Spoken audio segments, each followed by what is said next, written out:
US के veto पर मानवाधिकार एजेंसियों की आपत्ति, एमनेस्टी इंटरनेशनल ने विरोध जताया है। ह्यूमन राइट्स वॉच ने नाराजगी जाहिर की है। गाजा में हो रही मौतों पर चिंता जताई गई है।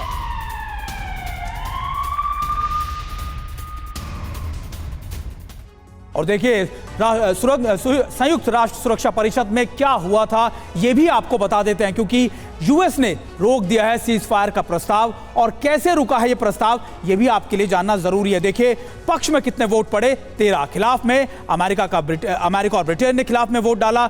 यह वीटो पावर था जो अमेरिका ने इस्तेमाल किया और ब्रिटेन ने मतदान ही नहीं किया। दरअसल लगातार सीज फायर को लेकर 13 लोग चाहते थे, मेंबर्स चाहते थे, लेकिन इसी बीच अमेरिका ने अपने वीटो पावर का इस्तेमाल करते हुए सीज फायर को रोक दिया। और यह बड़ी बात है क्योंकि इसके बाद अब अमेरिका के खिलाफ एक तरीके से मुखालफत भी शुरू हो गई है।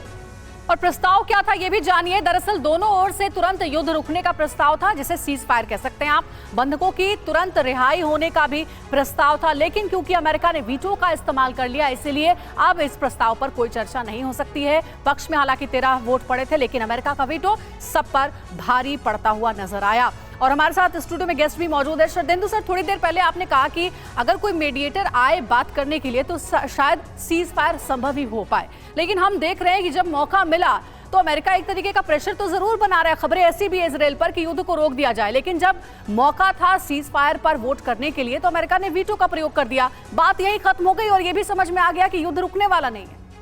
देखिए आपने बिल्कुल ठीक कहा, और आज की डेट में अमेरिका बिल्कुल ब्लाइंड फोल्ड की तरह से इजराइल के पीछे सपोर्ट कर रहा है, हर तरीके से मदद दे रहा है। और यूएस के जो कांग्रेस है उसके अप्रूवल के बगैर भी आप उसको हथियारों की मदद दे रहे हैं, तमाम गोले बारूद सप्लाई कर रहे हैं, एयर डिफेंस सिस्टम दे रहे हैं। तो अमेरिका तो पूरी तरीके से वॉरिंग फैक्शन का हिस्सा बना हुआ है। मिडिल ईस्ट में जो उसकी पकड़ कमजोर हो रही तो उसको उसने फिर से पुख्ता किया है, और इजराइल उसका एक बहुत बड़ा माध्यम है। साथ में सऊदी अरबिया पूरे मिडिल ईस्ट के कंट्री में अपनी वो सुरक्षा नीति को फिर से रीलुक दे रहा है। मेरा मानना है कि देखिए अमेरिका के साथ साथ पुतिन साहब का भी एक बहुत बड़ा रोल है। वो बार बार उन्होंने कहा है कि फिलिस्तीन के इशू को सॉल्व करने के लिए एक समग्र पॉलिसी की जरूरत है, और वो उसका मीडिएशन करने के लिए तैयार हैं।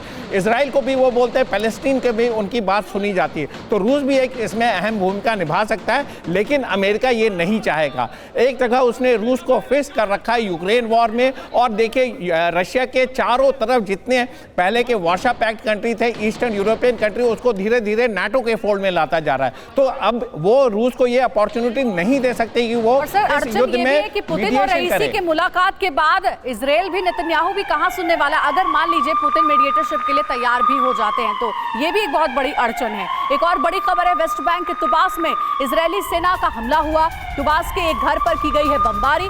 हमले के बाद दिखी है आग की ऊंची लपटें। तो देखिए आपको तस्वीरें दिखा रहे हैं कैसे रात के अंधेरे में ये जबरदस्त विस्फोट हुआ।